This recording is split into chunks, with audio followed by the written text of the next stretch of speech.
And Arsenal just proceeded to the semi-finals of the Carabao Cup, where they will face Chelsea in a double-legged tie. Now, this game, very interesting game of football I just watched. It was a difficult game for Arsenal, not because Arsenal didn't play well, not because Arsenal didn't create chances, but because Crystal Palace came prepared. Crystal Palace defense, they were uptight, they were up and doing, they were compact, they were just too tight for Arsenal. If this game had been any other team, the kind of game that Arsenal played today, if it had been any other team apart from Crystal Palace, Arsenal would have won this game 3-4 goals, 4 goals in normal regulation time.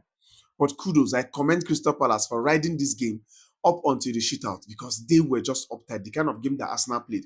And who knows, if this was any other team apart from Arsenal playing against Crystal Palace tonight, maybe they would have won this game because Crystal Palace was very, very impressive. But you know, football match is a football match. There has to be a winner, there has to be a loser in a knockout game like this. Arsenal were just everywhere. They kept the ball, they created more chances, they had more shots on goal, they were more threatening, they were.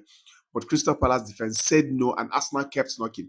The more you defend, the more Arsenal keeps coming at you, the more they keep knocking. And they kept knocking until the door was opened for them. And I feel particularly sorry for Maxence Lacroix today because Crystal Palace were doing everything well until he gave Arsenal the lead from that own goal he scored against his team.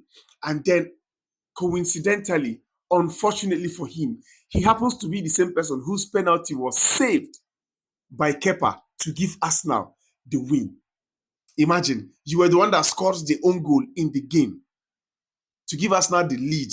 And then, fortunately, you guys equalized at the late minutes of the game.